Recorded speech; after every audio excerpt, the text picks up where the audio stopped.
Do it again, Jake. Jake, come out here and show them what you got here. Dude, exactly. Nailed it. I'm Rich. I'm Frank. And it's People, Pints, and Possibilities. Yeah. We are in the den right now. We're on the People, Pints, Possibilities podcast. We didn't even warm Tony up because he's such a good talker here. He's so eloquent that we're just sending it right now. I'm the Vibe Titan. I'm hanging with my boy. Dabbling. And we didn't even ask you. You have a nickname? Oh, yeah. Tiki Tony. Tiki Tony. Yeah. Dude, Frank that's dope. That might be the best nickname we've had yet. Frank just became one of your best friends. You know, Tiki Frank Tony. is a tiki guy. Like I would. I've done a lot of tiki bars. Really? Dude, the blue yeah. drinks. I want my ashes spread in a tiki bar. You know what? Dude. We could forge them into your own mug, and then people could drink from it. God damn. See, I thought I would, at the Make end, sure throw you're myself talking in the to the- kettle and let everyone closer. drink me. Make sure you're in there. But now Yeah. I can be in a mug. Okay. Hold on, here we go. You don't have to be too close. There you go. All right. We got You a know, lot yeah. to talk about. Sorry to Tiki interrupt, but Tony. Frank is a blue. He has like blue running through his veins. I do. Like the And blue. it's not methanol blue. It's blue just, juice. Yeah. It's just liquor. Just liquor. Dude. Just liquor. And do you steal the cups too? Because that's a problem in those tiki bars. No, that's disrespectful. You know, most of them will sell you one if you ask nicely. Oh, that's weird. Weird. Did you hear that? All our Calco's patrons, you can actually buy our cups and not steal them too. Son of a bitch. Hey, inventory goes a lot faster though when they're all stolen. Yeah, exactly. 6. Order more. Counting cases is definitely faster. Oh God. All right. Well, welcome, Tony. How are you, man? I'm good. We got Tony here from Alchemist Garden, and we're just happy to have you. You've worked at a lot of places here, and not only in downtown Paso, but I know just you've had a lot of experiences in the hospitality industry, the way your team represents themselves over there and our team together. Like, this is a big moment for us just to kind of get together and talk about people and bringing people together. And we'd love to hear about you and kind of the story behind all the things that we get to see when we roll over to Alchemist Garden and see the long line going down the block there in the summertime. Well, yeah, it definitely can. Paso turns into a little bit of an animal when we get like 2 months farther into the season. Yes. But April on, there's a lot of people here for wine, beer, you know, the coast. It's a little bit of an animal. It is, and we just need to hold on until we get to those 2 months. Yeah. Yeah. Well, right now it's all of us out drinking, doing Sharing a this. beer. It is, right? Then It it's is. go Yeah. time. Hell yeah. Well, People, Pines, Possibilities podcast, just starting a little bit with just a general background. Right now, obviously, they find you at the Alchemist Garden there, but there's a lot more to you. Tell us a little bit about your history or where you came from. Okay. Well, I'm an Atascadero native, born and raised here, graduated in 2006, had no idea what I eventually wanted to do, was going to school for mechanical engineering and kind of loved the aspect of like scientific process and, you know, dissecting variable equations, figuring out how to build something, deconstruct something and make something better. And lo and behold, that kind of turned into cocktails. Started out in restaurants when I was 14 and a half, little place called Joe Fish Seafood. My mom got me a job over there in Atascadero, and I was working for David and Dina Hayworth, friends of hers, and they had this seafood joint. And I'll never forget the first time he got mad at me I was washing dishes, and I just kept asking him what he was doing. And I'm like looking this way, and he's searing something, and I'm like, what is that? Why'd you add that to the pan? And he finally was just like, dude, shut up. Like, I'm just going to put you out front, okay? So he stuck me up there and had me start bussing tables, and I'm doing the same thing, talking to people. And I was like, I kind of dig this. So, you know, now 20-something years later, I'm still doing it, and people are still trying to shut me up, I guess. And what did you love about it? Was it the interaction with the people? Was it the whole atmosphere? What do you think it was that drew you in? Oh, I mean, can you really describe the emotion that gets tied to like giving somebody an experience? You know, it just kind of, you feel it. It resonates within you. People come in, they're hungry, they're thirsty. You have an opportunity to kind of ask them about their day, like how things are going, what they're up to, why are they here, where are they from? And before you know it, you've gotten past this like cursory, like, hey, how was work today? And you're diving down this rabbit hole of hobbies, and, you know, like they're celebrating an anniversary, or they'd never been to the Central Coast before and now they're here. So even as a kid, I didn't really understand what was happening. I was just, engaging with them. They're like, oh, you're nice. I was like, cool. Yeah. So you like the fish. Great. This is perfect. David's been doing that back there for years now. It's all fresh. And I didn't know a ton about it, but I knew that it was fun. And storytelling. Yeah. And I got a job as a courtesy clerk at Albertsons like 6 months later when I could have an actual work permit. They would definitely let me work under the table. Right. So once I was able to do that, I was talking to people in bagging groceries, the old Albertsons on El Camino, and I didn't like it as much. It was, a little drier, and it was very structured, and you didn't have as much time with the people. So I just kind of started to recognize early on that I enjoyed that. So started serving tables when I was old enough to do that. Caros in Atascadero when that was still there. And I was bussing for a little bit, and then I got to serve one night when a server didn't show up. And I was like, oh, I know all the menu. And they were like, oh, well, you're a busboy. I was like, yeah, we got prime rib tonight. These are the size options for it. I want to make sure they have a steak knife when it's dropped. And he's like, okay, cool. So you get the section. And I got to start serving tables when I was like 16. And somebody else had to run all my alcohol because I couldn't move the alcohol yet. So I remember my manager, Kenny, was doing that. And that was kind of the beginning of starting to realize there were so many different facets to it. And then the Carlton Hotel happened. You guys remember that when it was getting rebuilt? I do. And I'm still wondering why something badass isn't going into there. Like where that restaurants have come and gone, and the Carlton Hotel is still there. It is. There's the beer garden across the way now, and then there's a sandwich spot, that Colony Deli. Yeah, I remember. So the Carlton Hotel, is that where you started with your like deep hospitality experience, or? I think that kind of like fueled it. That was where I discovered there was a difference between the interaction on the service floor and the bar. So when you're at a bar, it just feels like there's like a barrier that gets taken down between the guest and the service team. So when they're sitting, when they're drinking, when they're eating, they're a little more engaging in my opinion. And I also feel like sometimes it's because a lot of people come up to the bar when they're solo versus sitting in the dining room solo. So there was a bartender there named Tack, and I was working in the sushi bar. You guys know like Doug Heidinger? He's I believe the assistant winemaker at Justin now. So Doug and I worked together back in like 2005, 2006. And that was just a wild time because I was learning how to do sushi when I had really no experience in it. So we had the sushi bar in this restaurant and then a giant grand piano in the banquet room. So we'd go in and listen to this guy Chauncey play piano on our breaks. Like it was a whole ecosystem because it's a hotel. And a hotel with a restaurant and a bar, it just had a lot going on. So one night Tax Barback didn't show up and she asked if I wanted to pop in and help out. And I was like, sure. So now I'm picking up bottles, wiping, countertops down, remarking for dinners and apps. And just the energy behind a bar was unlike anything I'd ever experienced before. And I was addicted before I knew what happened. Like, you saw it and you were like, that's for me. Oh, yeah. It's high volume and you're thinking 9 steps ahead because you've got so many things happening, whether it's ice, whether that bottle's getting low. Cool, I need to have a pour spout ready there. This guy's about to finish up. That one has water but no cocktail. I need to mark that, make sure she's been there. And it just, I don't know, I felt like my brain worked in that way. And you also had a couple of things we love digging into people. When they needed someone, you were ready to go, and that is a valuable skill for people, is the ability to not only just evolve because you said you knew the menu, but the ability to say, I'll do whatever it takes. Like, I'm not afraid of failure. I'm ready. If the team needs me, I'm ready to step up. So you see, you're already taking these steps without just being young, not even knowing it. You're like, oh, you guys need someone to help with sushi? Done. Oh, you guys need someone to be the bar back? Done. Oh, you guys need someone to run the tables? Done. And what a valuable skill. And yeah, I had no idea at the time. I just thought it was cool. I was like, I get to do something new and different. I love it. And I liked shifting around and trying those things out. So, and now if you had someone where you could constantly call on them and they would step up no matter what, that's just worth its weight in gold, in people. Yeah. We got 4 of us that do that. Yeah.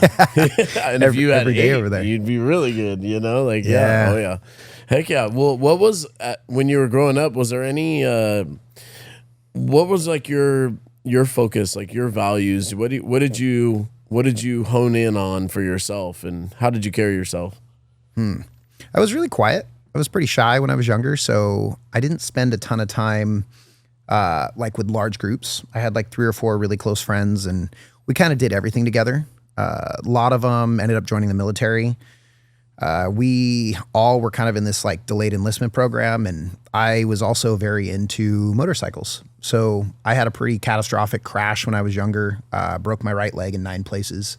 And that reconstructive surgery ended up getting me, unfortunately, not through MEPS. So went through the process, had an issue with the crab walk, and it was a DQ. So I was just kind of like, okay, well, what's next? So a lot of my friends kind of went that direction, and I kind of started leaning more towards college and figuring I should pursue education. And that, took the next 4 years of my life down a rabbit hole of balancing getting into bartending and then kind of working during the days on some things, tried a couple opportunities with different motorsport brands. And as I grew with it, I just realized I wanted to control what I was doing. So my time spent was really kind of aimed towards getting some value from the day, still being around my family. My mom was a very strong, she is a very strong woman.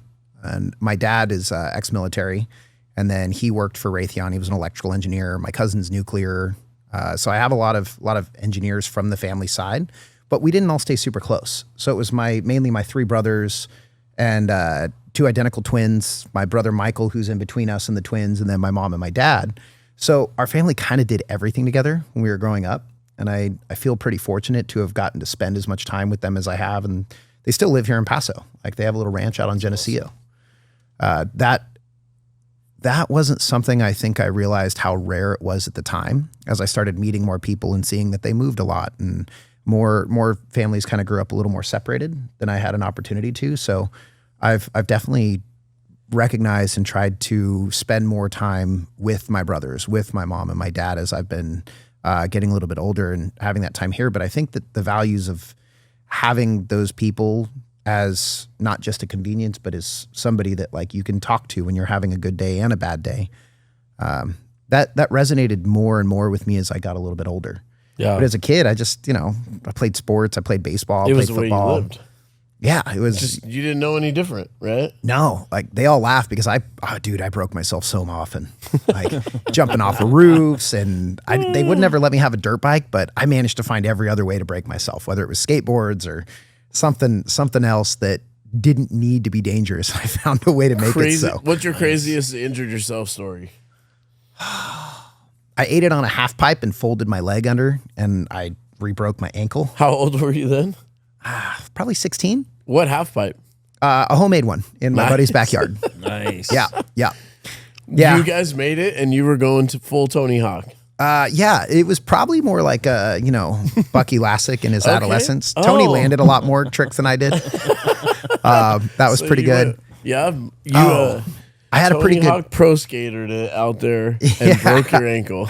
Yeah, I had a pretty good one until you're right. I knocked myself out on a coping, and I wasn't wearing a helmet, and I came to, and there's like 4 people standing over me, and I didn't recognize any of them because my group had already kind of headed down the mountain, and I like went up and was just doing like a little switch 180, and as I came back down, I caught an edge, and it just threw me with all that momentum.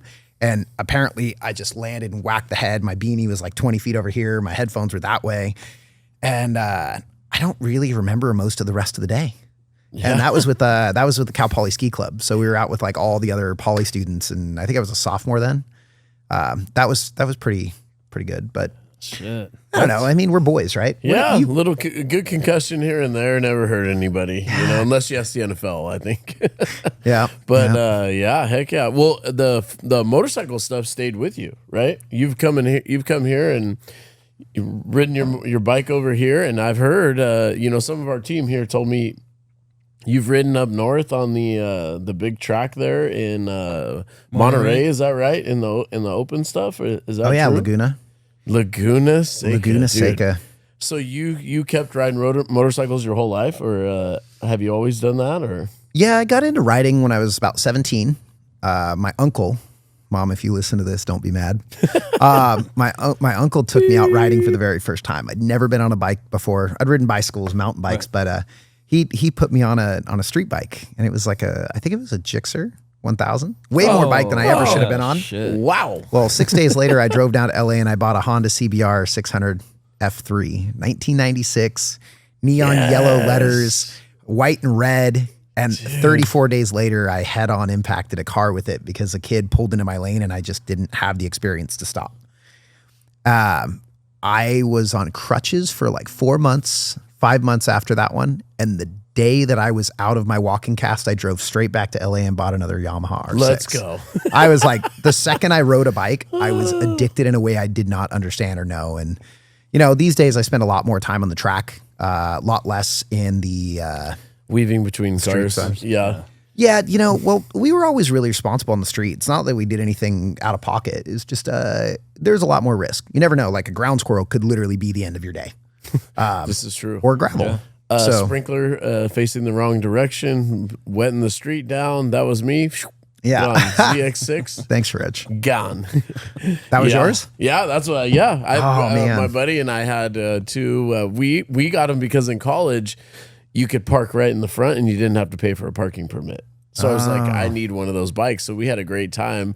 And then the bike went right out from under me one night. We were just in the neighborhoods, and you know how you're having fun. You're kind of like leaning into it. Well, a sprinkler was the wrong direction. The street was completely wet, and I never saw it. And as soon as we leaned down, it just went right out from under me. Yeah. Yeah. Yeah, you know. A little road rash, but I was okay. I wasn't going terribly fast. So, what do they say when you ride a motorcycle? It's not if you'll crash, but when you'll crash. Yeah. Yeah. So, no, we're not jinxing anybody out there, but yeah. So, did you ride Laguna Seca? Is that a true story? I've ridden on Laguna a bunch. This is Laguna tattooed on my forearm. Dude, look at that. I Yeah. just thought it was a badass rosary. Yeah, no, they're all motorcycle chains. This is like Chuck Walla, Button Willow, and Laguna. Dude, so Do you you get out go when up you there? race that track so you know when the turns are coming? Exactly. My buddy said I should tattoo some of them to be red so that you could indicate crashes. I was like, dude, that's a lot of red links. Yeah. I've never raced in like the pro series. This year I'm racing in the Golden State Supermoto series, and they have a couple different divisions and classes. So it's an AMA sanctioned event, and that one's been pretty fun. So I'm racing in the amateur division, and it's a whole different step than just tracking. But all the guys that I ride with are all racers. So I've been learning from some very talented people for years. The guys you see me roll up with here with, like they're all very competent. I heard Jeff is like crazy, like gets after it. Yeah, Jeff is one of those people that I feel if he'd had the opportunity younger, he would have been racing Isle of Man. And People have said he is the best rider around here. I've had multiple people tell me that. Dude, I've been riding with Jeff for 13 years. And his wife's badass too, right? Oh, Holland's a great rider. Yeah. They're just incredibly competent at assessing. And that's what it kind of comes down to. Like riding it is not about like trying to absorb all the information as it comes at you super fast. When you're looking at a corner, there's, several points that you have to identify as you're coming up to it. So if you're doing it correctly, it's actually quite mentally exhausting after a long day of it, but it's not happening as quickly as you would expect. So there's also a lot of curriculum. There's a lot of furthering education you could do. You'd be shocked at how much you could do to learn how to ride more efficiently. And, it's just simply you go into something a little fast and you're not quite aware of what's on the other side. You stay with the brakes until you have good direction. You don't go back to the gas. And then there's the concept of smooth transition. The first 5%, the last 5% should be very gradual, very smooth, and that helps you maintain traction.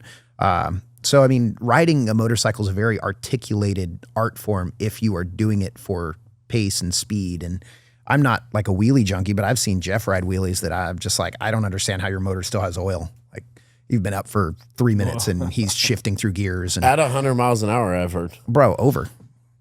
On the track, of course. In turns on the track. Oh yeah, leaning it over, like just a sublime level of control. And I've seen him do it on bikes that should not be doing what he's doing it with. Yeah. So I find myself to be, I would say, fortunate to have gotten to learn our roads from him because he's been riding them since he was a kid. It's definitely, it nourishes the soul in a way that nothing else does for me. You can ask my wife. I couldn't live without bikes. Like they're one of the things that drives me to want to wake up every day. And I do full suspension and chassis work as well. So that lets me help other people get more from their machines. And the setup on that, it's kind of like, shoes. If you're wearing a pair of shoes that's a size too small or a size too big, you could still walk around in them, but it's not going to be comfortable. So getting your chassis working correctly makes the thing respond well. And it's just another one of those aspects where you have to engineer what it's going to do and how you're going to ride it, manipulate it. And I think that's a fun challenge, and it just causes me to not go through a day where I'm just moving through motions. Like I actually have to use my brain to do something. And that, I think, is one of the things I love about the world that we live in, is you don't ever have to stop growing. No, Frank, he's getting better and better lawn chairs for the beach every day. You know? Yes. He couldn't live without lawn chairs and beers. I adjust them. I work on them. When Tony have like Bennett a- came out, blew his mind. Absolutely. I love Just it. like shoes, you know, Dude. You can sit in any lawn chair, but you want it perfect. Everybody dial it needs in. their weapon of choice. Do you have a Frankie. cup holder on both sides so you can be out of Both extras? sides and in between my legs, so it's Oh, perfect. man. Yeah. I love it. Do you Yeah. think that you were Custom. were you always a deep thinker? You think just a detail guy? Oh, dude, I've got ADHD really aggressively. Yes. I mean, it doesn't show at all in your detail the way you describe something. Yeah. Yeah. I'm You sure it use it drives as a- people wild sometimes. You use it though as a positive. You know, we all have kind of our own things, but your attention to detail, just when you tell a story or something that you're passionate about, it shows very clearly and it draws people in. You know. I mean, emotion kind of drives everything, right? And I think sometimes we're taught to remove emotion from things during our processes of living or decision making. And Quinn describes it more as a superpower if you can harness it. I always like that. You know? Yeah, for sure. I was like, okay. Oh But, yeah. you know, diet, a little bit of caffeine, exercise, you know, those things are like your norms. And then you just try to focus enough to get through things. Cause I'm definitely one of those people that will see 6 tasks in front of me and I'll try to do a little bit of each one. And I think if you can like put them all together and work through one and then move to the next, it's more efficient. So that's probably my biggest challenge. Is I think our brains are wired to see everything at one time, and it's a little more difficult to try and absorb it all and then compartmentalize each component. So as long as you could do that, you probably get most of your stuff done throughout a day. It is true, because time blocking is, you know, there's all these books and everything about it, but it's the ability to recognize what has to be done, what's the most important thing in this amount of time, and then creating a space where you can have extreme focus. Yeah. And that will actually allow you to be more competent in it, you know, and be able to complete it quicker than you would if you were trying to do things. You know, computers, they try to do multiple things at one time. You get too many tabs open and it doesn't work, you know. But if you get them working on one singular focus, you can see like a laser beam, you know, you really start to become good at what you're doing, you know, and whether that's, you know, music or, you know, art or dance or, you know, creating cocktails or beer or helping people, it becomes your, you know, your passion and your focus. And you have that, you know, your place is one of the places we like to go to. When did you find you just loved hospitality and you wanted to stay in it? Was there a defining moment? You know, I would probably say it was when we started to see more craft cocktails in our area. So in 2014, I was fortunate to come on with Fish Gaucho and went to work over there for Troy a couple months after they opened. So I was part of the like just post-opening crew when things were still being refined. And there was something about doing quality ingredients instead of just the high volume sweet and sour coming out of the gun that people were appreciating. And it took a minute to kind of show them. Like initially, everybody was shocked that the drinks were a little smaller, but then after a few weeks, they're like, dude, I don't feel as bad the next day. And I'm a little more energetic. You know, people started drinking, I would say, more for the social experience and less for the effect. And I think that transition is what really kind of made me be like, oh, there's longevity in this. Because I didn't initially see it as longevity based once I'd been in the scene for a couple of years working late nights. And at some point I was like, all right, I got to go do something real. And then, I don't know, just there was not really maybe a defining day, but like a window of time, maybe a season around probably 2016, 2017, where it started to resonate in something that you could pursue much deeper, much longer, much more profoundly to garner knowledge and build upon that and share that. And getting to share that, there was an aspect of storytelling I think I'd missed when you were just doing high volume nightclub, earplugs in, music's blaring. You're reading lips and you're trying to pour 4 shots of chilled Patron with training wheels Turn and and a burn. bucket of Coronas. Yeah, you know, you make decent money, which was good to pay for school, but it wasn't something that I could see myself doing 30 years down the road. And now today that's changed.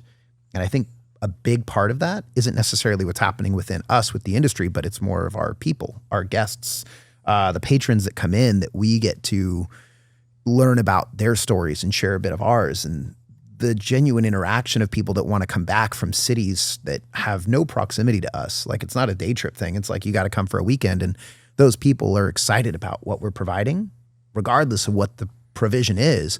It's that aspect of storytelling. And I think the cocktailing aspect, the food aspect of the restaurant, the bar, it's a medium that allows us to be a part of that experience in their life. And I didn't always see it that way. I think many of us don't always see it that way.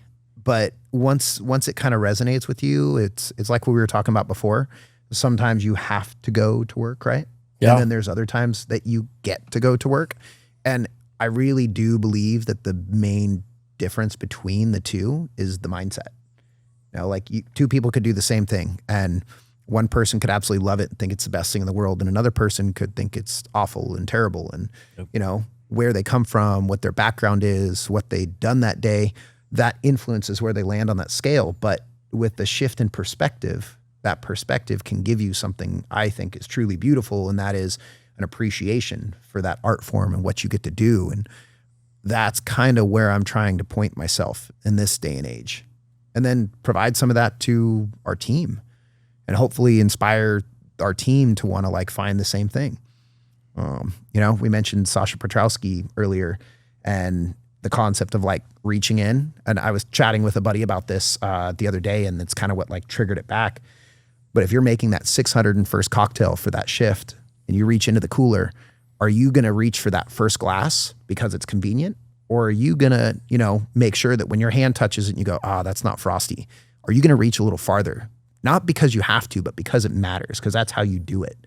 That's the aspect of craftsmanship instead of tradesmanship. And, you know, what we do is a trade. You guys here, brewing beer is a trade. It's a craft. You've got to deal with the grain and the mash bill and the fermentation. And, you know, there's a lot of little things I'm sure that could mess that up along the way. Yeah, a couple. Yeah. And Couple. how you approach a solution to that, though, that speaks volumes about why I see so much of our local community here all the time. And that's a really beautiful thing that I don't know if everybody sees it. Yeah, and Frankie, what's your core value back there? Stay in your karate stance. Stay in your karate stance and own every Last pint. drop, right? Yeah. Every single drop. It's not a guessing game. No. You know, quality's non-negotiable, and I see where you're saying your craft, your passion. Like when you're passionate about something, you want it better every day. Every day. I know what I did yesterday. How can I make it better today? I think that's the beautiful part is it's the pursuit. Absolutely. The pursuit's not a destination. Right. But I think sometimes people see it as a destination and they have to get it. And then once they're there, it's like, well, what do you do? Yeah. Yeah. You know? No, you peaked. It's boring. Yeah, like retirement. I don't think I'm going to retire. I think I'm going to find new ways to continue doing the thing I love. Yeah. I want to be engaged with the community until I'm done. Yeah. No, I'll retire. What Yeah. happens? What happens when you win the Super Bowl? Frank's going to take his trophy. You win the gold medal, you just sell it. Yeah, Yep, eBay. absolutely.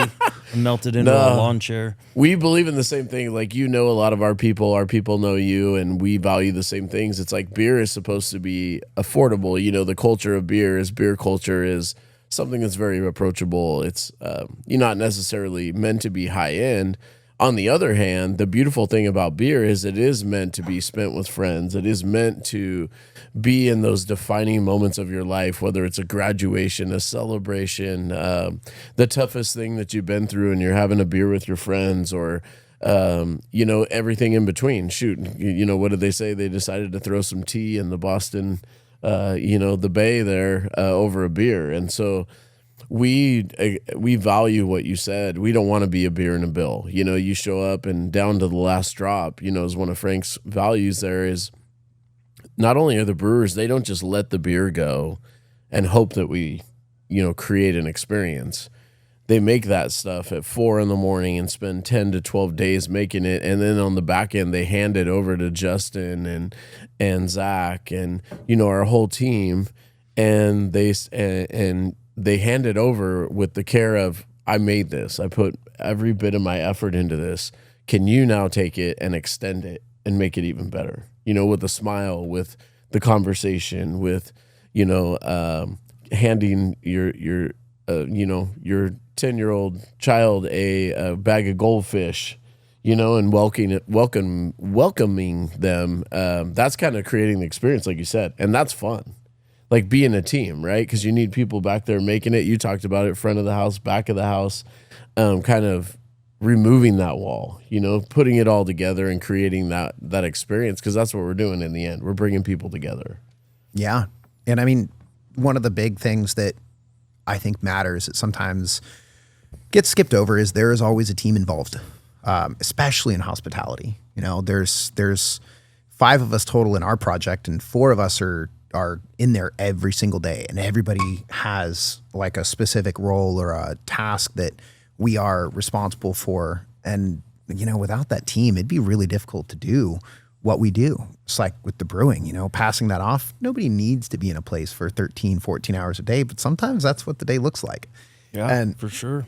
If you reach the end of it, you're like, oh man, I hate this. Then, maybe it's not right for you. But I think the vast majority of the people that work in hospitality in our craft, we just understand sometimes that's what the day is. Yeah. And it's okay, because like there could have been so many things I was doing in that day that were nowhere near as cool. Like getting to see the look on somebody's face when they have that first sip or the last sip, getting to see the team's face when you bring out a new recipe, when you debut everything and everybody's like taking a bite and you see them like, and like the eyes go wide, or they like have a little smile and like look shyly at the next person sitting by them. And you're like, okay, yeah, that's a banger right there. Yeah. It's keeper. That's freaking rad, dude. Like, and we get to do that, 300 times a night. If we've got 300 covers that night, that's a lot of people's lives we get to touch with food and drink. And this is the one that hit me this last month. I don't know where it came from, but I was like kind of sitting there mulling over the processes of like what an experience was, thinking about start to finish. Like once somebody joins us, like they begin with our host and they sit down at a table and then they have their server. So we've had a couple interactions. Then we start going over things, food and drink. And what are they going to do with that? They're going to eat it. They're going to drink it. We brush over so commonly what dining with somebody is. It is one of the most intimate relationships you will ever have with a stranger, because I'm literally going to go to this place, give them my hard-earned money, and trust them to consume and put the food and drink that they provide me into my body, with having nothing else to understand except for that this place is talked about within town, or I found it on Yelp or a Google review.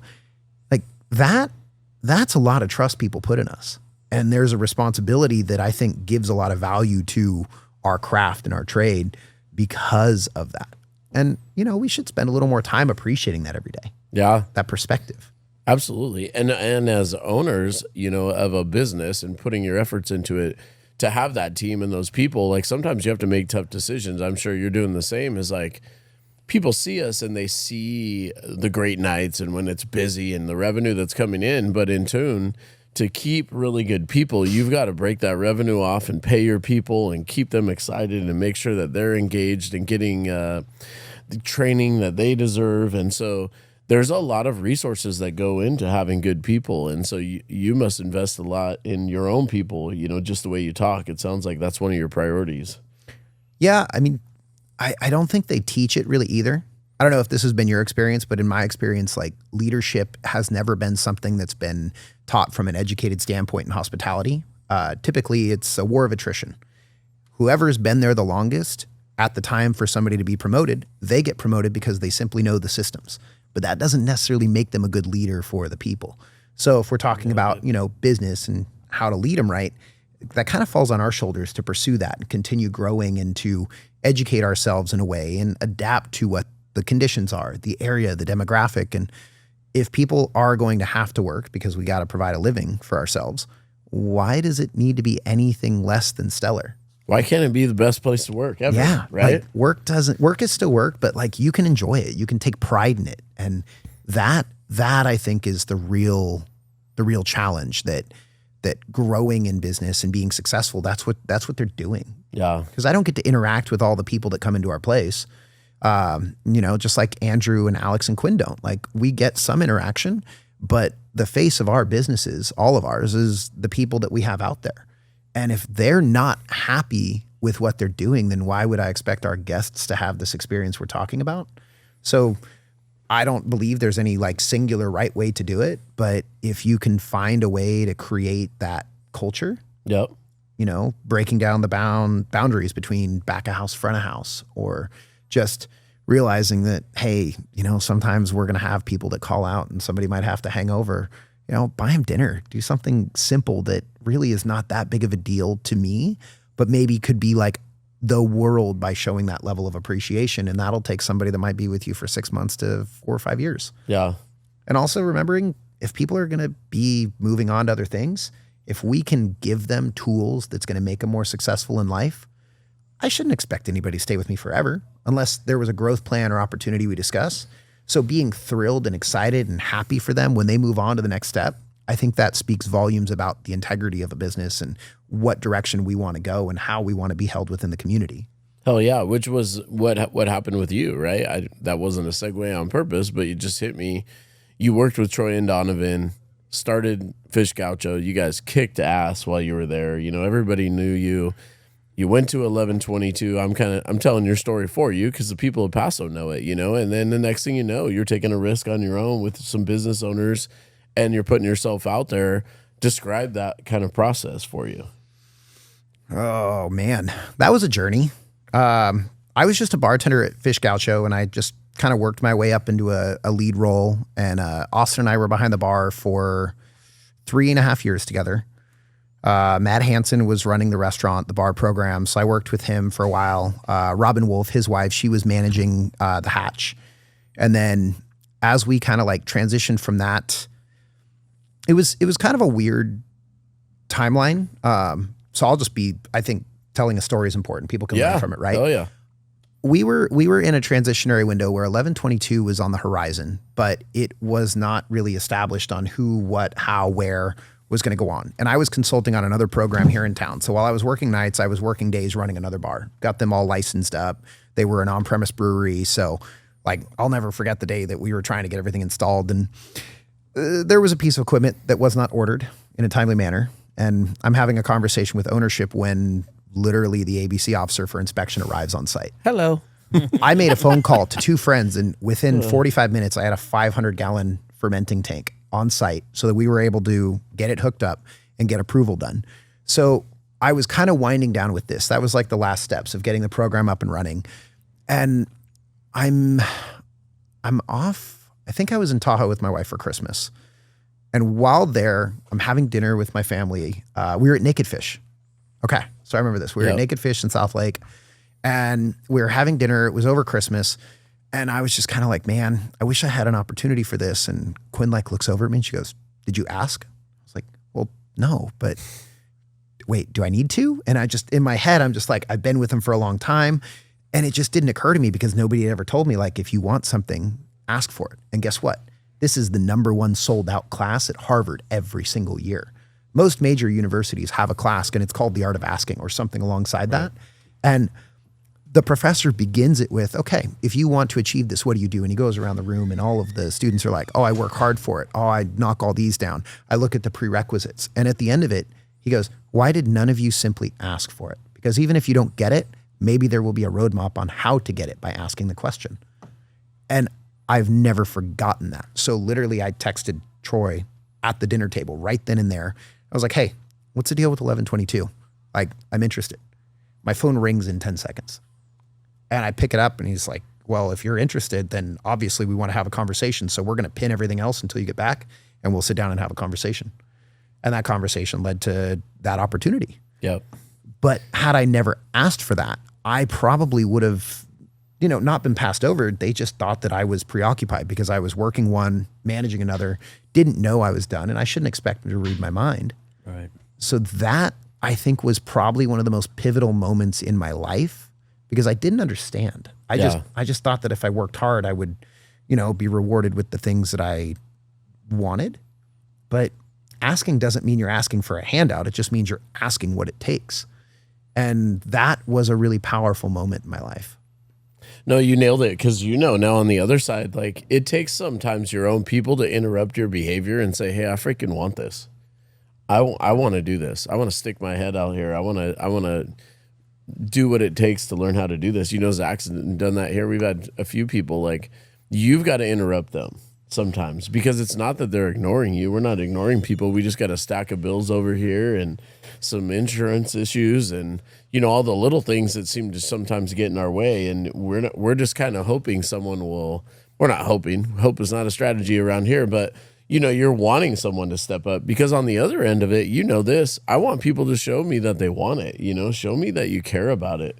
Because if I put you in a situation where I ask you to do something and you're not fired up about it, we both know you're not going to want to do it. You're just not going to enjoy it in the end. And so you stuck your head out there and got to work, huh?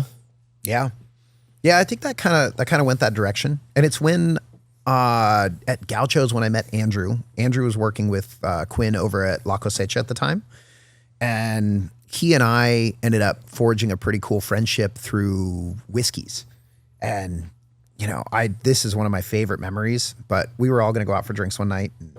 We went to Whiskey and June's. Quinn and Allie were still getting ready. So Andrew and I headed down to the bar and they were going to meet us there. And by the time they got there, Lynn had like 14 Japanese whiskeys laid out on the bar and we had tasting glasses of everything. And I'll never forget when they walked in, they're like, how long have you guys been here?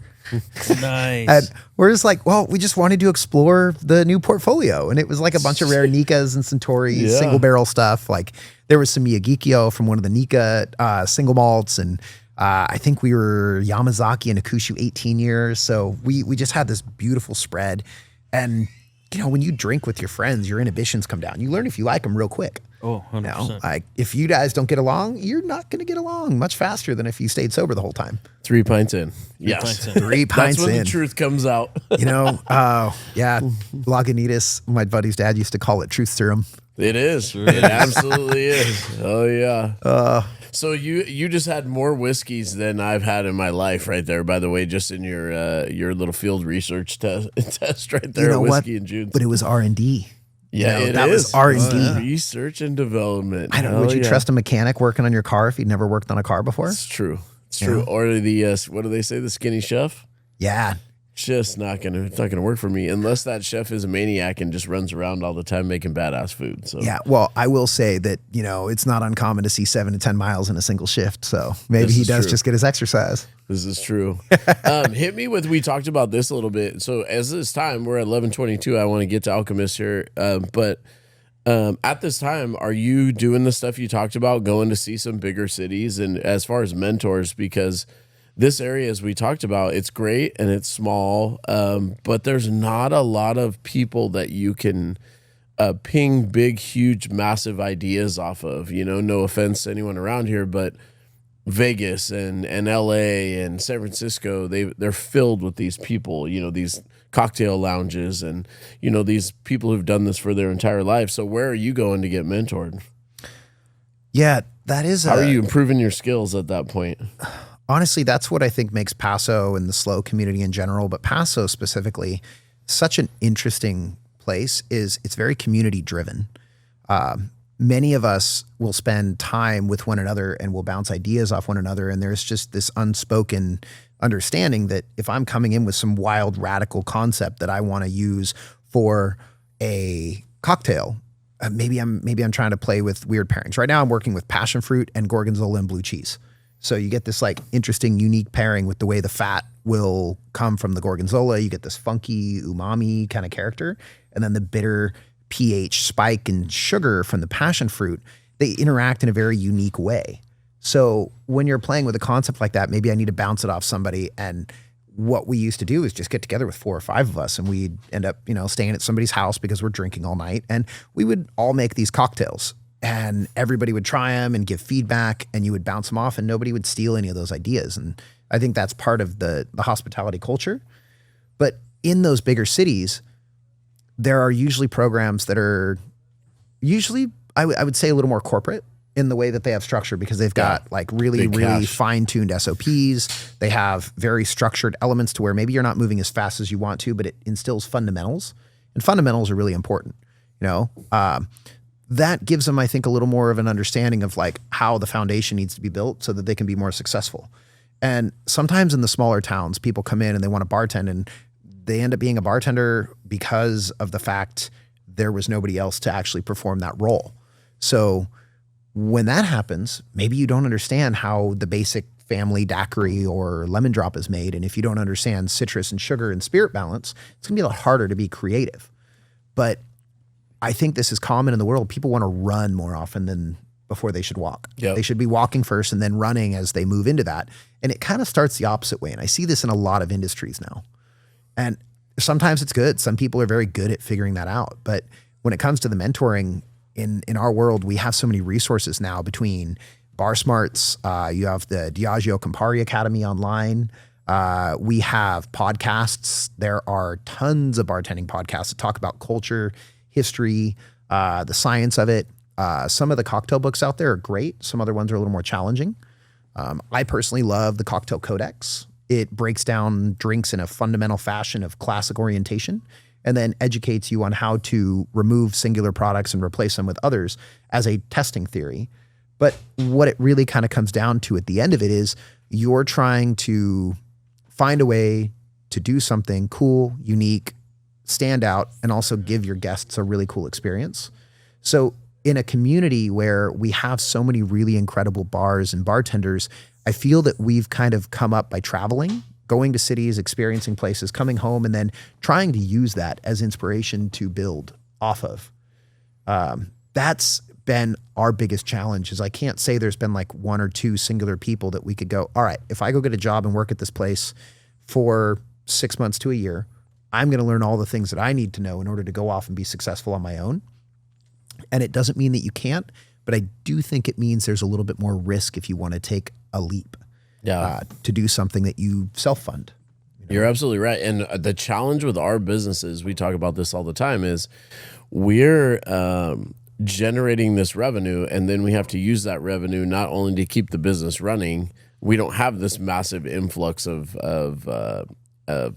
cash because we're making it all ourselves. We started it ourselves. We're making it ourselves. And those bigger companies have budgets that allow them to professional development, that send people to conferences, to clinics, to see people. And so we have to find that in our own way on a budget that is, sometimes squeaking, by month to month. But we love it. We value it. So we have to find those unique ways to get our people out there in front of each other, or do it on our own and take our own dollars, and go see it like you were doing, while you were not only doing your crafting cocktails here, but you're traveling out of town and using your own money, right, to do that, provide your own development. Yeah. And that's how people build. That's how people gain skill. That's how if you just say, well, I guess it's not there, then you never gain those skills and you never get to see this other world and bring it back here. So that's pretty cool. I think that's a big one, getting perspective on it. Right. We have trends that hit our industries at all times, right? Like West Coast IPA culture flooded the market when that happened. Oh yeah. It was massive, and I like a good IPA, so I was not upset about it. But I got a lot of friends that are like, do you like 22 lagers? Yeah. But I mean, in order for us to have comprehension of like what those are like, we're not always able to just go to the store and buy them, right? Sometimes we need to travel. And frankly, if I'm going to travel somewhere, that gives me the ability to experience it the way that they created it.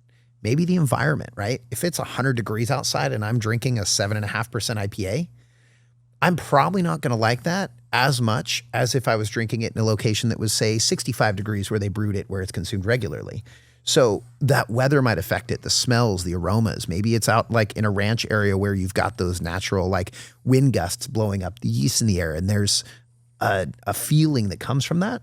So I think traveling to experience it, the weather, the environment, I could make exactly what this recipe is if they provided everything to me and do the best I could. But if the place I'm sitting in has a feeling of this, there's an energy that's attached to everything surrounding us. And the energy, I think, is a huge part of what gives us inspiration. So taking that time, it does two things. in my opinion. And the first one I missed until recently. But it gives us a chance to get away from what we're immersed in, which allows our brain a chance to reset. And that reset is really important for a creative. If creatives spend too much time locked in, then we lose the creative drive. At least that's been my experience with it. I start to just find a monotony in it. And it's not that I'm not enjoying it, but maybe the next time I'm trying to think about building something fun, it's just harder for me to disconnect, because to be creative, I need to get out of my head.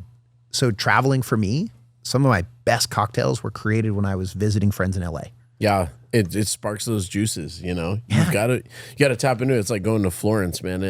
I've never been anywhere, and you go there, and I'm not an artist, but I want to be one for some reason. When I go there, you know, I see these statues and the carvings and the people and the things that they made, and it's like it just taps into something that you don't even know you have, I guess. And until you experience it, it's hard to explain it, you know, and that's pretty cool. So fill in the gap now. You're kicking ass. You're volunteering. You're stepping up at every challenge. 1122 is going. Everybody knows you, and now you take a leap. You decide to do your own thing. What's that decision? I honestly wasn't the one that like made the initial push for this. Yeah. I wanted to do something more, but Alex, Andrew, and Quinn were all working over at Allegretto. And I think Ali wanted to do something more. And Andrew wanted to do something more. And Quinn wanted something more. So Andrew and Alex were going to lunch one day, and they saw the sign going up on the Via Creek building for sale. Quinn and I were in Tahoe. Apparently all this happened during Tahoe. Yeah, good you for should go to you. Tahoe again. We were in South Lake. And Hey, we should all go to Tahoe and come up with a new idea. Yeah, no, we were in South Lake, and we got a call from them, and they were like, "Hey, like we're curious about doing this. Like we would want to do it with you guys. This is who we'd want to go in with. We know you both. We've seen you guys work hard, and you know it's either this or you know maybe relocating." So we did a walk through the building via FaceTime like an hour later. And that was wild. I think Andrew called Steve, and he was like, "Oh, you guys cool. I'll be there." And he like came down, got the keys. We went and checked out the space. We literally started making tentative decisions right then and there. And this was December of 2019. So we're like 4 months shy of COVID. Yeah, you're kicking ass in your timeline right here. Dude, it was Similar absolutely timeline. terrifying. So like this is one of the bigger projects, and we knew that we needed to kind of dive down a rabbit hole of growth. And you know, it was a really big undertaking. It wasn't jumping into something small and just trying to open like a small hole in the wall. You know, the building's almost 4,000 square feet, and it's on one of the main corners in the downtown park. It's not cheap. So at this point is when we started kind of diving down how we were going to navigate the expansion of building it out. And we realized we needed a little support. So that entered our fifth partner, which is Noran Grensel and his wife, Nona. And he had experiences as an attorney. So he knew how to navigate certain things that we maybe didn't have as much familiarity with due to the fact that we knew that there was some like health situation looming with COVID. We didn't really know how bad it was going to get yet, but you know, there was buzz about it. Yep. So this to us felt like a good, safe move. And that support ended up helping with a lot of the process. So as we were getting closer, we made the decision. We all put in our notice. Everybody was done. That once you took that step, it's like, okay, you're in it. Yep. And the hours were a little off. I was still a little bit over at 1122 still working through the COVID thing during the day. So I'd be there during the day, and a lot of the team was there doing the construction stuff during the day. And there were some nights that I went over there at night and was just working on things because I was trying to put in some hours too, but I was kind of balancing. And then as we got closer, we were all 100% into the project. And March 5th is when we closed escrow on the project. We didn't buy the building, but like the liquor license and the assets and everything. Yeah. So we went to the Hatch for champagne, and there's a photo of us in our office over Quinn's desk, and it's all of us like cheersing. 11 days later, the state shut down. Yeah. And we were kind of poised for an opening around April 4th. So we're I think we're all like right around 29, 30 at this time, and we poured everything into this. So when that happened, you are going to learn a lot about what you're made of. Hell yeah. And your team. Yeah. Did I choose the right people? We had brought some people in. We had some hired staff because we were kind of preparing, and we just started doing to-go stuff. We started shipping cocktail kits to people and doing FaceTime or Zoom call cocktail trainings. And, some people were like, this is really cool. And then there were some other ones that were like, dude, this is a lot of work. Can you just send us the stuff to make the drink and we'll just listen to you guys and support? So we're like, yeah, sure. So whatever it takes, right? Then we were doing to-go stuff, and we had all the community members coming and buying to-go cocktails and food. And, it was a scramble of just trying to like figure out how to get ourselves through that window. And somehow, and honestly thinking back on it and just saying it out loud, I don't understand how we survived that. Like, we were in there every single day, morning to night. Never missed. We never missed either. You never missed, huh? Bro. Everyone else was off, and we were grinding our ass off. Dude, we just kept swinging. Scared we were going to lose everything. Yeah. Yeah, I will say I've never been as scared in my life as that window. I did not understand it. I didn't understand how we had like gotten there, but I knew that the option of not making it was not an option. So when that's not on the table, you get creative. And, it comes back like we like to problem solve, right?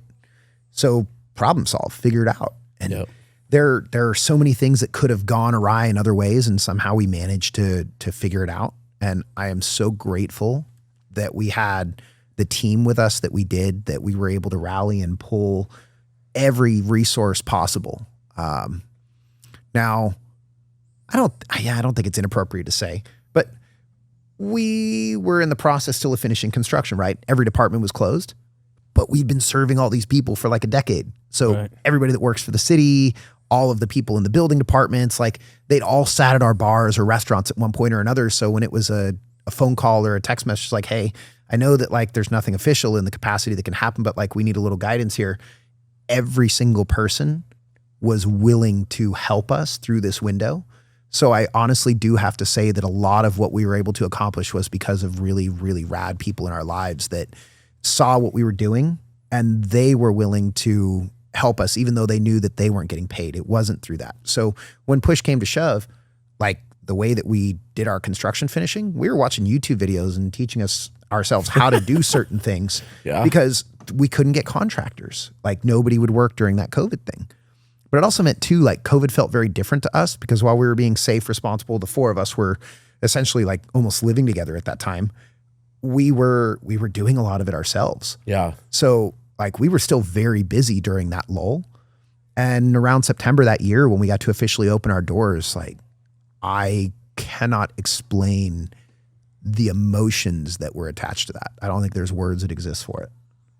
No, you hit it. I want to get to that feeling when you did open, but I want to tag back because Frank and I talk about this, and it almost seems insensitive when we talk about it. You said it in a great way. COVID seemed different to us because we didn't have an option. This man had a second mortgage on his house. I had a second mortgage on my house. We borrowed money from people. We had to pay them back. I mean, so COVID was like, I don't want to seem insensitive again. Like, yes, you can die and all those things were going on, but we were financially going to die. You were going to be done. Not that that's the same, but you know what I mean? Like, you're just in here and it was us. You're just grinding every day, trying to preserve this dream that you had under the circumstances. And so we didn't even have a chance to focus on the external circumstances. We were like, I hope someone comes and buys a growler. I hope people come and just take a to-go pint. You know, and somehow we can make $30,000 of to-go pints right now to pay our bills because the people with the tanks and the people that you paid to go get wood and materials and supplies, they don't give a shit about, they want their money. Yeah. And so we had to function under those. You talk about resiliency. You guys had to be resilient right off the go, the jump. Yeah, we never had a day of income before COVID happened. Yeah. We hadn't even reached that point yet. So we had a plan. And, of course, like, isn't this what we talk about in restaurants, controlled chaos, and the industry is one day it's perfect. And then the next day you have a water leak and then 3 people call out because there was an accident on the grade and they can't get over the hill. And next thing you know, there's like a group of 50 that walk in for a bachelor party that nobody knew was coming. Well, you don't just turn them away. You just be like, all right, cool. Well, Figure it out. do you mind working through lunch? We'll get you a break a little bit later. I'm going to stop doing paperwork and I'm going to be on the taps or, hop on the line. You know how many times like we'll have a dishwasher fail and we go back to hand washing? Every day. Ice machine. It happens all the time. We YouTubed the ice machine this morning again. This ice machine is kicking our ass in here. What brand is it? Atosa. Okay. What's yours? We have a Hoshizaki and a cold draft. Yeah. Great machines. Love them both. They are little maintenance queens. Jesus. They love the life. But if you saw my water filtration system, I'm sure you guys have a good one here. That's what it plugs it, huh? Dude, our water filtration system's stupid. Twin peak softeners, individual carbon lines in between everything, reverse osmosis for the main machines. Dude, this guy's 1.17 gigawatts? Dude, yeah, bro. You could definitely find Marty McFly in that thing somewhere. Like, I love it. He's there. Oh, it's all ball bearings. I love it. And you want to own a brewery, you want to own a business, you better know how to unclog toilets, fix the ice machine, keep the ovens running, right? It's like all the little things that the POS system. Yeah. Fix the Wi-Fi. Don't get me started on that right now. You know what though? Simple secret to success. Don't ever ask one of your teammates or employees or not patrons, obviously, but don't ask someone to do something that you're not going to do yourself. Right? Lead it by example. Truth. If you're willing to do it and they see that, then they'll understand when you ask them later. Yeah. And if they don't want to, and you're just like, okay, cool. Well, it has to be done. Like complaining about it's not going to do anything. No. All right. So when you guys, hell yeah. No, I agree. Let's get to it. So you open the doors at Alchemist. Yeah. Your squad is in place. And what's that feeling like? What happens? We hit the ground running. Because as you know, when Paso finally got to like reopen, boom, it exploded Game here. on. We had millions more people coming through than what we had the prior year. When we looked at the demographics years later, 21 was insanity. It was insane. It was insane. We had 2-hour waits for a table, but we are also, for a long time, we're taking tables out every single day. So we had to empty the restaurant, put everything on the streets. We're using tea lights in mason jars for lighting, and it's freezing, and there's a national shortage on heaters because people can only dine outside. Dude. We had propane tanks being stolen every weekend.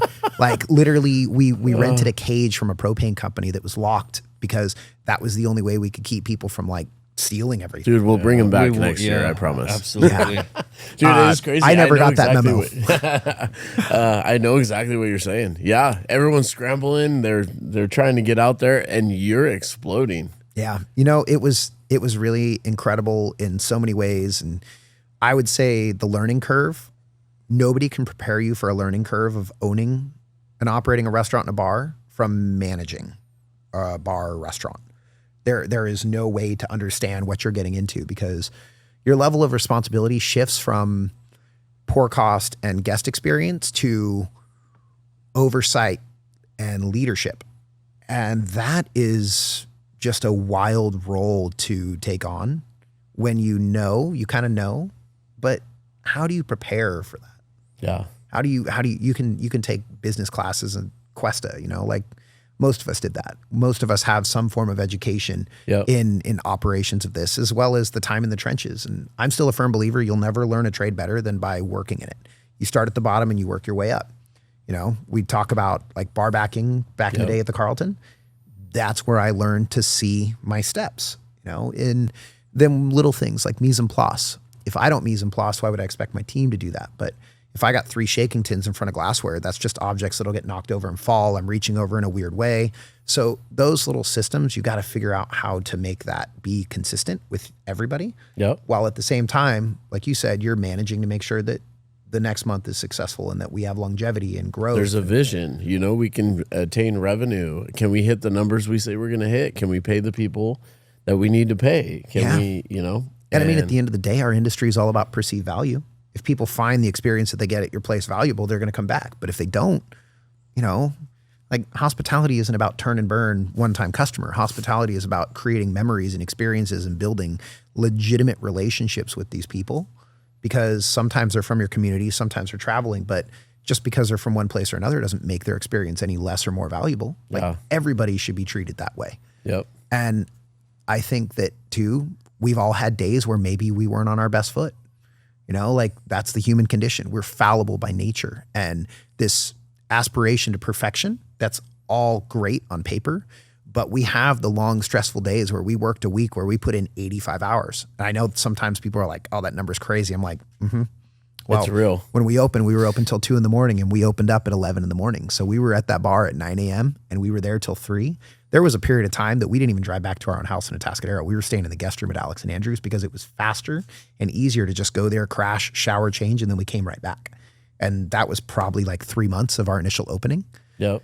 And that was fantastic to have that because they are our people in this camaraderie, journey. We are in this thing together. But those are all experiences too. If we learn from them, like it gives us an ability to grow and to evolve and to mature. And at the end of the day, that's all we can really do. And if we do that in a way that our team can see and benefit and grow, then we're doing something right. And so the pints section, what is your craft? After all this, you make badass cocktails. You're a great guy. People love being around you. Your team is sick. The restaurant's going well, kicking ass. What's your craft, dude? My craft can be described in 2 words: questionable decision making. I guess that's 3 words. Are you and Frank brothers? Frank, maybe I didn't know this, but maybe. When you said you don't ask your team to do anything you wouldn't do, Frank was like, I just drank 12 pints. You're up. Get on it, Jake. You know what? See, you can't just pick and choose what it is. It's just what it is. It is what it is. Jake, you need 11 more pints, my friend. Get it, Jake. Start. What's your craft, man? What do you do better than everyone else? I don't think that's the right way to put it. Okay, you're right. I don't know you don't like that. What's your unique talent? My unique talent. Well, David from back in the day would say not shutting up. Your superpower. I think creating weird flavor pairings has been like very fun. And patience with attrition. There's one of the drinks that we created for the Remedy. The Remedy is our little like 14-seat cocktail bar tucked inside Alchemist. And it's more based on molecular gastronomy, but I was trying to create this fun direct sphericated caviar using Campari. But when you're creating this, you are using pH strips to test the pH level. And gelling will only occur with an alginated direct spherication between 3.7 and 7.2 pH. The problem with that range is it's the same damn color on the test strips as Campari. So you don't really know if your liquid is in the right range. So as we're playing with this, I started losing my mind after a couple of months of it not working right. Some days it would work great. Some days it would not work great. Well, turns out our minerality in the water here in Paso, I'm sure you know about this because of beer. Just ruined our ice machine. Dude, so this is why I have an insane water system on the property now. Like that's why we put this thing in. And I talked to like 3 different people before making a decision on who to go with to do it. But the calcium content in the water was enough to cause gelling in the base. I didn't understand what was happening. Is that from the ice that was in there? Just the water. Just the water. Just because you have to buy certain types of water testing kits to test for those types of minerality. It wasn't showing up when I was testing for other things. I didn't understand why. So the result of this was a drink that took over a year for me to finally get it down. And I was sitting at home, not doing anything related to it when the thought flew through my mind. And I'm just like, oh my God. You caught the rabbit. Is it calcium? I'm like, it's got to be calcium. Calcium causes gelling. It's an alginate. There's no other answer for this because I've controlled every other variable. But why would it only work sometimes and not other times? Well, the real answer, single point water softener couldn't keep up with the volume of water our building was using. When I made it at the beginning of the day, when we hadn't depleted that, it was stripping enough of the minerality to where it was fine. But then if I had to make it at the end of the day, the water softener couldn't keep up with the volume. So it caused gelling in the base. That one little tiny thing that I just couldn't quite place what was happening caused me to pull my hair out for a while. So I would say the superpower would be the war of attrition with patience to reach the result that you're aiming for. Because every great chef, because I think a lot of what we do in the culinary art of bartending is coming from chefs. Like they paved a groundwork that showed people how beautiful the creative process is and what goes into it. And we have those individuals to thank for a lot of the building blocks we work off of today. but none of them will tell you that they got it all right the first time. Yeah. None of them. Like maybe they hit one or two, but the proper way of learning the technique is like testing something and going, oh, okay, maybe the water was too hot. Like with sauces, temperature is very sensitive. When you're creating emulsions, your oil level to sugars to whatever else you're binding is important. Sustainability, that's a huge aspect. But if I'm making something from like the skins of pineapple, like a tepache, that's a lot different than the high residual sugar of the actual juice from it. So if I've got the meat of the pineapple, you've got a lot more residual sugar there. So that's going to change how that fermentation occurs versus just using the husk, which is more bitter and a lot less of that meat. So you're still going to get some, but how am I supposed to know that until I test it, right? So you just test things until they work. And if it never works, then maybe I'm testing the wrong thing. Taking a step back, looking at that, breaking it down using a scientific process and understanding changing one variable at a time will help you navigate towards the direction that you're trying to go. Changing multiple variables at a time requires a much more astute understanding of what you're working with. Yep. So that, if I was to pick one thing, I would say it would be the engineering of how you design something. You fucking just killed that question with depth.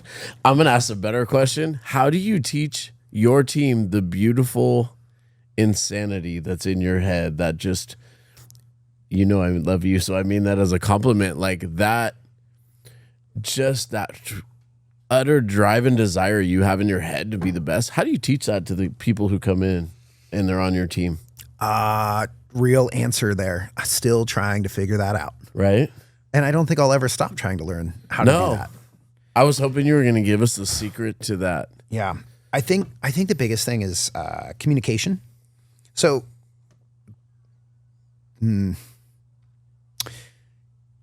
bartending is not about bartending.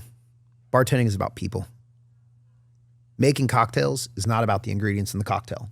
It's about the guest at the bar. Same thing with the food. You have a little bit less of the interaction, but because of the fact you have somebody there, your server is going to come up and chat with you. If Rich, you tell me, Tony, I'm not really a fan of fish.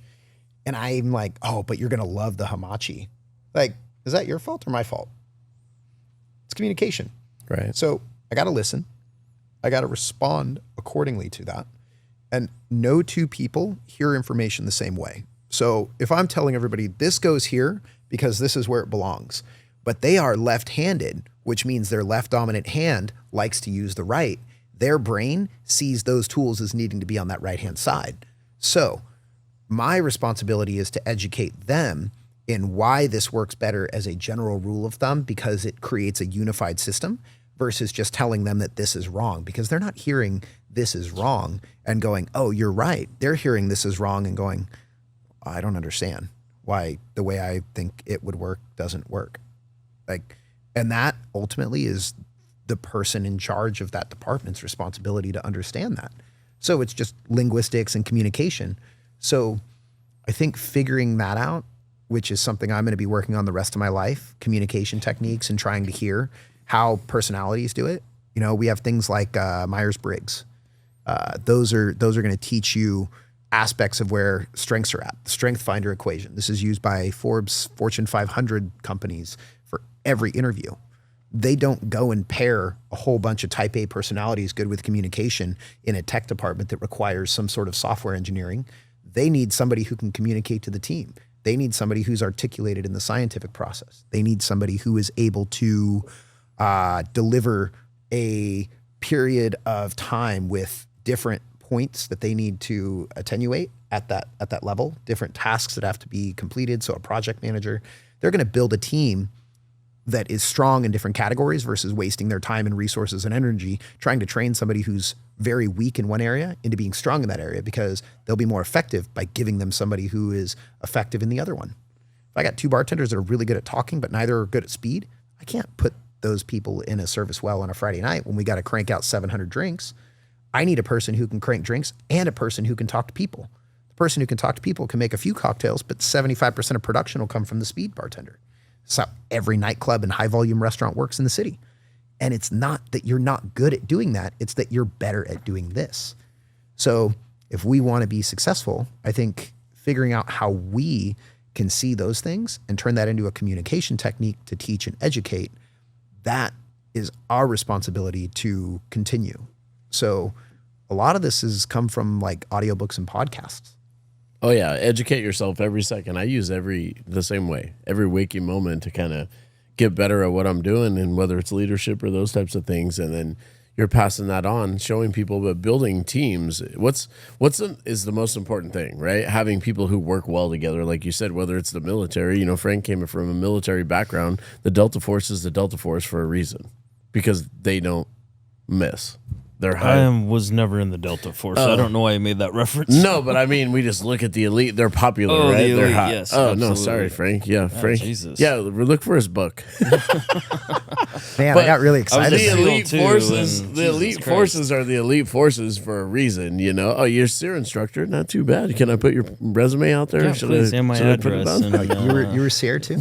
I was. Yeah. Oh, yeah. He knows a vision. Nobody He'll- run from Frank. No, not only will he, but he'll disappear before this podcast is over. Absolutely. High functioning teams are high functioning teams, and they all, like you said, they all feed off of each other. And what's the number one skill you're looking for what's the number one characteristic you're looking for when people interview with you? Personality. You got to have a personality. You can't teach that. You can teach everything else, but you can usually tell a lot during a casual conversation. Be cordial, ask questions. If you have skills, then of course, like we'll have you come and stage. If you've bartended, I'm going to have you make classics like martinis, old fashions, maybe something weird like a sidecar or a old school flip. But most likely, if you can bartend, you can bartend. And a recipe is a recipe. So if you can cook, you can cook. Recipe is a recipe. If there's a technique, then you learn, you get taught. But the personality, the engagement, the smile, the genuine interaction, I think those are really important. And you don't have to be super outgoing either. Like outgoing is good for some roles, but you could be a shy person that is just kind of like coming into their own. We have a lot of very young people that start in the industry as hosts and expos and bussers, and like just because they're not super loud or outspoken doesn't mean they deserve any less of a chance to work in that role. But fostering that's something that is really important. It's very crucial to development and social interactions. You look at like schooling. I don't see schooling at the high school level or a lot of the middle school level as an education base. You learn some things, but I don't remember most of the stuff I learned there. Yeah. I remember more college, but you know what I do remember? I remember the difference in the social change when I went from being very shy in high school to college where nobody really knew me. And it was just at Cuesta where I started, but like the interactions I had with people were just like a genuine, like, hey, what's up? What's your story? I was like, oh, this is easy.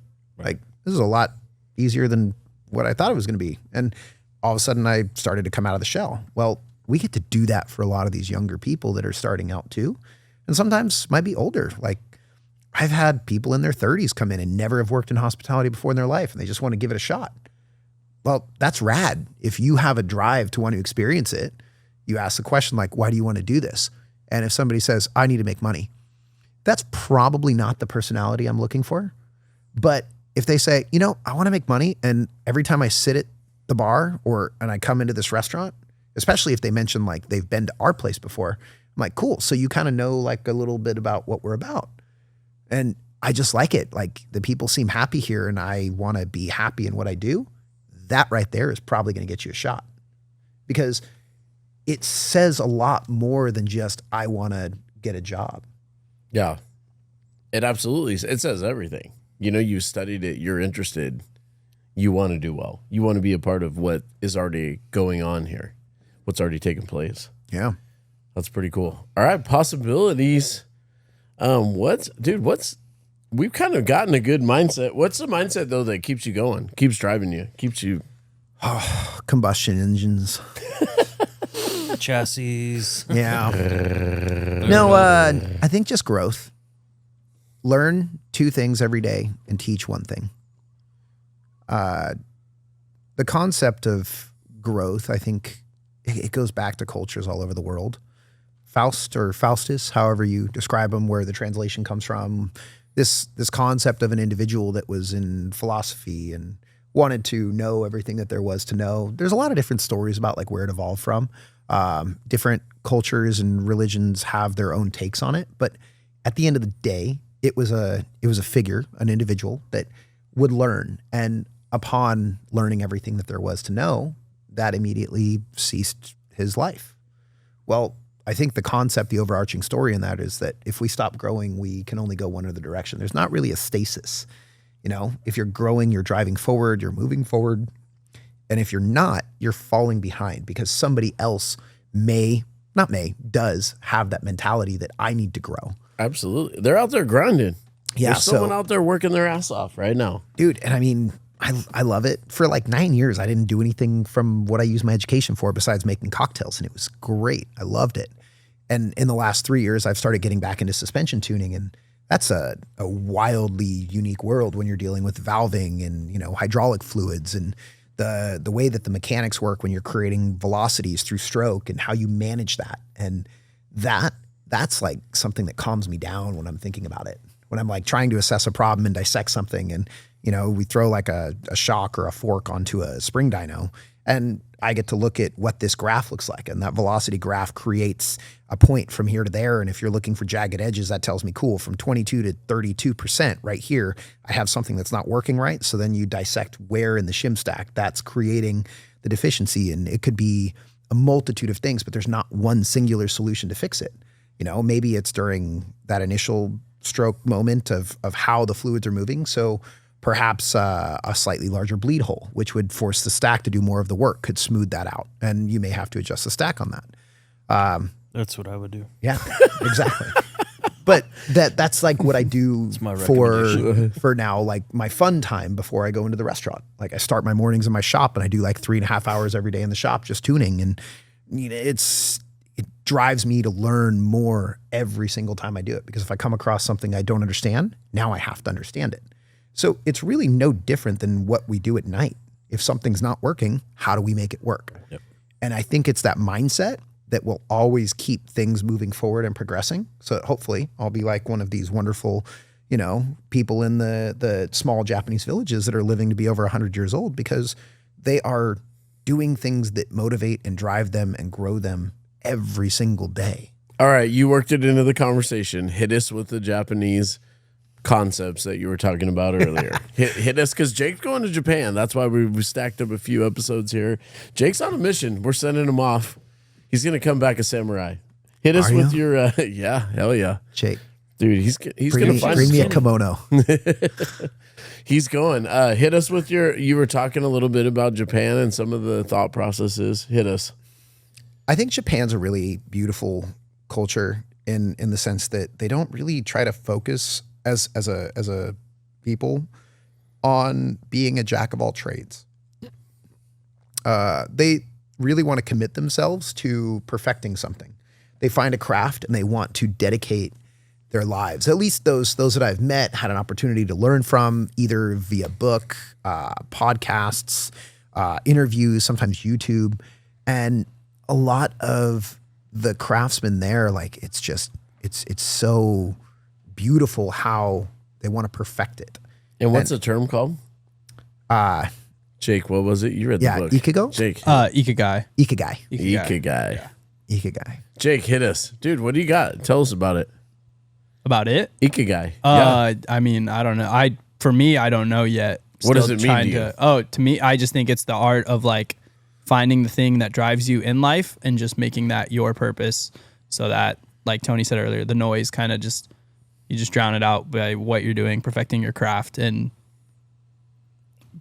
the reason you get up is to work on that, but that's also like what's getting you up and pushing you. So that's what's what your Ikigai right now? Right now? Yeah, all of us, we're going through it right now. I'm going to think of one, Frank. Well, I just said I'm trying to figure it out, you know? You are? That's part of why I'm going. Yeah, just trying to figure out what is driving me in everything that I do and come back with some answers and something, you know? Yeah. Just figure out where I'm at. That's rad, dude. Yeah. Hell yeah, good for you. Dude, you just better come back, because we're going to send Maybe. down there. That's a hard maybe. You can't put that on him though, Rich. If he finds it over there, right. we got to support right. that. Like that's what Jake's purpose is. Selfishly, I want you to come back, but for you, you know, we want you to do what's best for you. My Ikigai is getting people to reach to see that they're, you know, capable of so much more, like doing things for themselves that they thought they couldn't do. sometimes I believe in people more than they believe in themselves. And so, but I choose the right people, because we could waste a ton of energy on people who don't believe in that or don't want to better themselves. But the people who do, they just don't know how. They don't get to see it. I love helping those people just gain one step, because I know at some point the dam's going to break and the water's going to come through and they're going to see it. You know, like you said, you had moments in your life where you were in it and we see it one way, and then perspective matters. Things just change, and a few little momentum hits, and a few things happen, and you say, I can't even believe I was thinking that way. But it takes something to change that perspective. And by the way, no one knows what it is. We're not supposed to. No, I don't think you are. You're just searching, right? Well, I mean, isn't that the whole point of life? It's the journey, not the destination. And somehow, at multiple points in my life, I've felt myself like the destination is what I'm supposed to be going for. And like, when you get to the finish line, you're like, all right, I did it. But then you go, well, what's next? Yeah. You win the Super Bowl, you get the gold medal. Yeah. The next day, what are you doing? Yeah, it's about the next opportunity. Trying to get another one. And like right? Jake's saying, Ikigai kind of drives you towards like understanding that the purpose is the purpose itself. It's the journey, it's the people, it's the day. Like, you don't need to have a finish. And if you don't have a finish, maybe that's the secret to long, happy life.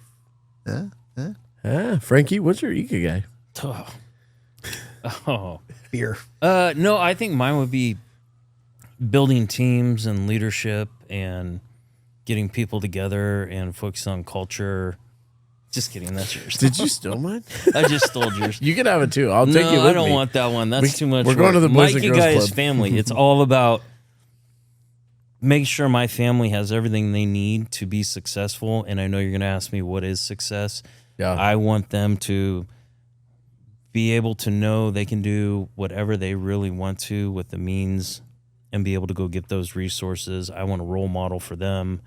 You don't have to fall in line, do the college, do this, go down that path. Life is short. I know that. I want you to be happy with whatever you do. And I just want them to know that there's a million ways to get that done. That's my Ikigai. Yeah, Frankie's 3 girls are taking on the world right now. You got They're- 21. How old are they now? 21, 17, and 16. Ooh. And they're crushing it. Good. And Yeah. they talk like sailors. I think they got that from their mom. Well, I believe it. Yeah. I don't know their As- mom, but I believe you it. should, yeah. You'll know her. As the middle one told me, my dad ain't raising no pussies. No. Yep. Getting them ready for the dog fight every day. Okay. That's good. Oh, hell yeah. All right, possibilities. We're kind of winding down. You killed it, man. Just a hero's journey of like, people get to they see you and they think one thing and they don't see the just desire behind it to gain more knowledge, to be better at what you're doing every day, and to hone in your craft and teach that to people. So what would you say to somebody else out there who's trying to start their own business or take on a new venture? Don't do it alone. Like, don't be afraid to ask for help. Don't be afraid to have a conversation and be vulnerable and realize that I think sometimes the ego can get in the way. Doesn't matter who you are, where you come from, what you're doing. The odds are whatever you want to do, somebody's probably done it. And why in the world would you not want to utilize a playbook? And they've already made the mistakes. Don't repeat them. Yeah. But I feel like more often than not, people just think like, oh, my way is going to be better. Well, maybe it is, but start with a footprint that's tried and tested, and then implement your systems slowly to see and test them and use a metric so that you can understand if it was better or worse. Because what's the worst case scenario? If you use a tried and tested system that is known to work and it doesn't work, then the problem wasn't necessarily with what you were trying to do, but maybe with the concept itself and the demographic, and, do a little homework on it. If you've never opened anything, like go take a business class at Cuesta or community college near you and spend a little bit of time getting some education. Hire a good bookkeeper. Like, don't just think because money's coming in, you can spend it. Like, don't spend it. Wait, watch, evaluate, plan, make a decision based on metrics that your business is providing you, not based on emotions. And that is, I think, challenging for some people, especially artists. Like what we do in hospitality, there's a form of art in all of this. We get excited like, oh, I need that toy. I need that tool. Sometimes you do, but maybe you don't need it this quarter. Maybe next quarter is a better time for it. Because at the end of the day, if you want your business to succeed and you're not doing super well, the first person not getting paid so you keep the team is you. And if you can't accept that, then you should probably not try to open your own thing. Yeah. Frank pointed at me. I was pointing at you with my mind. Yes, Oh, there I you saw go. it. You both pointed. So I'll donate my paycheck to you guys. Perfect. Yeah, hell yeah. No, great Jake's advice. next Hell in yeah. line. All right, Frankie, what do you got, buddy? Oh, Tiki Tony. I mean, I don't know where to start with you. I mean, we you went and down I a- have a we lot did in down common. a journey. The engineering side, the Guns. You both like chick- guns. We didn't even talk about guns. that. Yeah, well, No, we did not. that'll Oh, probably Frankie. get us kicked off YouTube. We're in or California. Are we Spotify. allowed to say that still? No, exactly. It's a bad word. We say pew pew. But anyways, the engineering side, the take one thing on at a time, get through your list, a lot in common. Now, where we part, Tony, is you are very philosophical. I read a zen about you. Like you're very, I don't say at peace, but that's definitely the direction you're going, and your leadership style and how you're trying to help, I guess, your employees at Alchemist and all that, like it's pretty freaking bitching, dude. Like I'm how you come off as yourself and the direction you're getting and the success you had or have is book worthy, podcast worthy. Like you need to take that gift and give it to other people. Well, it's definitely a team base with what we're doing over at Alchemist. There's no singular element of that works. This program wouldn't work the way it would if I didn't have the crew that we're with. Not just like the employees. I'm talking about our operations team. Alex and Drew and Quinn and Norin, and having that's what I mean when I say a team is going to make a difference. Alex likes to say, if you want to go fast, go alone. But if you want to go far, go together. And I really like that because it resonates on so many levels, and it doesn't take anything more than you being able to look at it and see that. So I appreciate you saying that, but it's definitely not a solo act. Well, and I'd also love to be a fly on a wall when you guys, your four, get together. I bet you those conversations are intense. Oh yeah. Like in so many great ways. Yeah, absolutely. Pressure creates diamonds, right? If everything's easy and you don't have any conflict, then like you're going to do something for a long time, probably mediocrely. But if you've got a lot of great ideas, try pooling and designing a space of any type or a business of any type when you've got 4 chiefs and all those chiefs have ideas. How do you find that? And couldn't imagine. compromise. Compromise is not a bad thing. It means I get a little bit of what I want. You get a little bit of what you want. You get a little bit of what you want. It doesn't mean I don't get what I want. It means that I'm willing to accept that everybody's opinion is valuable. And with that, you can find a happy medium. And if you can't find people that understand compromise is important, then, like you could still be friends with them, but don't get into business with them. Right. Don't do that. That's not going to end well. And, it's hard. But at the end of the day, it's really valuing to do it. Yeah. There are days when I'm tired and I just, wish like, oh man, I wish I had the extra day off.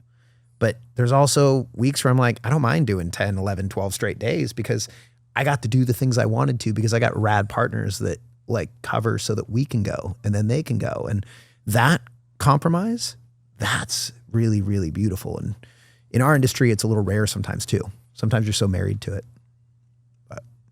It's badass. All right. Yeah, Hey, shit. anything you want to release? You got any new projects coming up or anything you want to talk about? It's not a trick question. Oh, What's next? What's next in the world? Are you just going to keep honing what you got? probably just keep honing what's going on right now. There are a few things in the works, but it is too early to say right now. Well, when you're ready, you come back and let us know. Okay. Yeah, we'll come do another one. I like that. Hell yeah. Bring your I like squad that. this time. I think it would be rad to have everybody come down. Dude. And I know you wanted to do the first, with me coming on. But you asked, and we would love to have them though, because I think it's good just kind of dig into our relationship and who you are, but now then get the team and their thoughts, and yeah, it'd be pretty cool. We got 4 mics, so we'll bring all 4 of you on and let maybe you then go. with everybody here, we can talk a little more about future stuff. That, Okay. All right. is looming, hopefully. Hell yeah. I had one question, and this is, I know you outside of here, obviously, but like you talking about pursuit and what's next, the journey, all this and that. If you had to say, what do you think is something that like you're pursuing right now that is your next, something that will like define and give you pride at a level that would be similar to kind of like Q's picture of all you guys at the catch with the champagne? Like, what are you striving towards right now that will give you that like fulfillment that you guys had, if you think it even can be replicated? You know, because you're doing it with other people, there's some ties there that you can't really replicate without that. Individually right now, I recently started working with a Ducati group out of Orange County, and I've been invited to do a lot of setup for some of the riders in that group. And early on, I wanted to work with Ducati when I was going through school, finishing up, and I wasn't going to land in the realm that I wanted to with them. So I made a really hard decision at that time, and I decided that I wasn't going to pursue what I was dumping money into my education for. And that was really hard. And right now I feel like it is not even bittersweet. It's sweet, it's rad, it's cool. The people I've met are fantastic through the group, but being able to be a part of my riding community on my terms, that is really powerful. Not having to do it according to what somebody else wants, which was going to end up being like stuck in an office, you know, running data. I didn't want to do that. I want to be in a paddock. I want to be helping with dialing in how something feels, translating the language as a rider myself into what I can help tune for. And it's something that I wanted to do when I was 18, and I put it on hold for like 13 years. And now being able to see that starting to come to a realization where I've gotten my shop open, I'm busy enough to where I'm turning work away, and I'm getting to do it in a way that allows me to have a relationship with each of the riders I'm working with. That's been really cool. And I'm by no means going to be like crazy top tier. I'm not the best at doing this, but I feel I'm proficient. I'm good. And I can take what somebody says and implement that, and then see their experience and knowing that it helps make them safer and faster, and it makes it more enjoyable, and it's building our community to be a little bit larger. And since I spend more of my time on the racetrack, I would say safety is a very paramount aspect of the tuning process. And so many people tune but don't understand fully what they're doing, and it creates dangers. So I think that being able to be someone that can help not only with education in that direction has really assisted me in feeling confident in what I'm doing myself. And just kind of stoked to be at the point in my life that I am, finding more balance between a hobby, a little bit of work with it. So opening up 91 Octane has been definitely a journey, but I've been really stoked on the last couple of years and seeing this come to fruition. Well, shit. Goddamn. I think you covered it.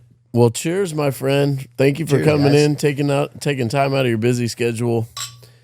Can't wait for you to Cheers. bring the squad back. Are you cheersing an empty glass? I No, feel like there's there's a little something bit. weird in there. Yeah, Oh, you yeah, got a little no, you taste. got me. There you go. Look at that. Thank you, sir. All right. Congratulations on your success. Good That luck is to future delicious. success, man. Appreciate you. Thank you, guys.